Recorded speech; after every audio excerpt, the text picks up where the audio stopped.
दर्शक बंधु नमस्कार। आमर जेबिके सम्बलपुरी ब्लॉग यूट्यूब चैनल को आपण मान को स्वागत। दर्शक बंधु आज वीडियो रे आमे जानिबा क्यों पाप कारणरू स्त्री विधवा होइतांती।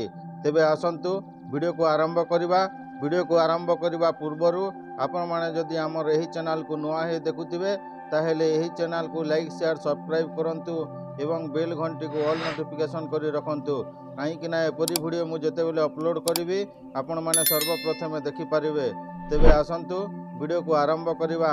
थरे माता लक्ष्मी एवं भगवान विष्णु क्षीर सागर रे थिबा समय रे भगवान विष्णु को माता लक्ष्मी प्रश्न कले जे महिला क्यों कारणरू जल्दी विधवा होइथाय एवं शरीरर केउ अंग शीघ्र विधवा हेबार कारण होइथाय ताहा आज आमे आपनको एही वीडियो माध्यम रे कहिबु। एही प्रश्नर उत्तर भगवान विष्णु एक कथा माध्यम रे कहिसंती।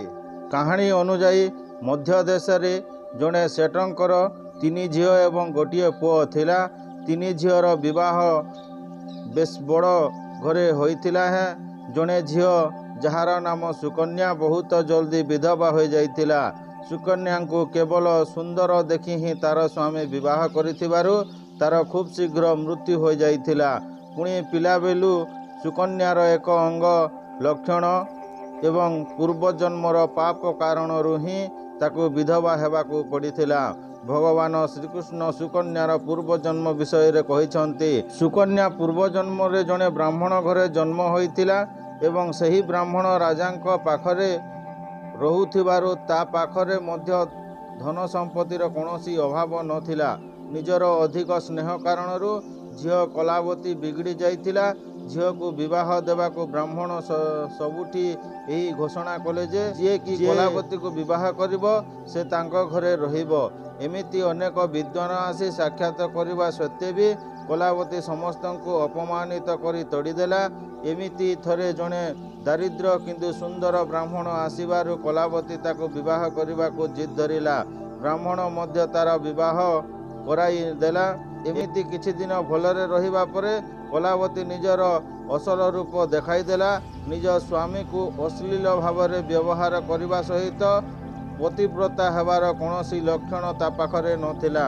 शेषरे कलावतीर स्वामी सह्य न करि पारि कलावती को त्याग करी जंगल को जाई तपस्या करने को गला।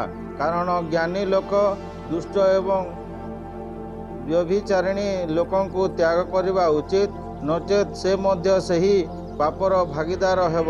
कलावतीर माँ कलावती को जेते बुझाइले मध्य से शुणिला नहीं एवं घरे एकुटिया रहिबार लागिला। सेपटे कलावतीर स्वामी जंगल रे घोर तपस्या करिबारे लागिला। थरे कलावतीर बापा राजा महल रे चोरी करुथिबा समय रे धरा पड़िबारु राजा सबु धन संपत्ति ताठारु छड़ाई नेले एवं ताकू कारागार रे पुराई देले। घरे अभाव हेतु कलावती एवं तार माँ अन्य लोक घरे काम करिबारे लागिले। जेतेबेले ही कलावती को तार स्वामीर कथा मने पड़िला।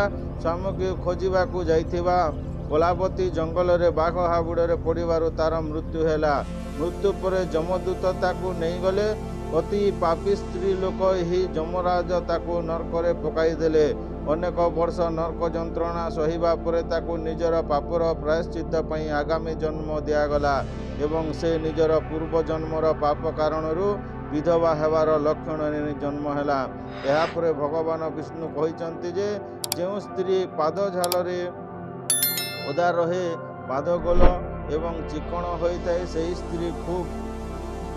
स्त्री सुख भोगी थाए। पादर आंगुठी गोल एवं मांसाल थिले से पतिव्रता होइतांती। छोट आंगुठी थिबा स्त्री दुख भोगी थाए। आंगुठी चेप्टा थिले गर्भधारण करिवारे अक्षम होइतांती। जे कोनोसी स्त्रीर पादर आंगुठी अधिक लंबा थाए से बहुत जल्दी विधवा हो जाए। तेबे दर्शक बंधु आमर एही तथ्य उपरे आपणकर मतामत कौन रही कमेंट माध्यम रे निश्चय जणाइबे एवं वीडियोटी पसंद आसीथिले गोटे लाइक करिदेबे एवं एही परि वीडियो आगो को देखिबा पई एही चैनल को सब्सक्राइब करि रखंतु। तेबे दर्शक बंधु आजिर वीडियो रे एतिकी। पुणी देखा हेबो गोटे नवा वीडियो रे। सेते बेले विदाय दियंतु। नमस्कार। जय जगन्नाथ।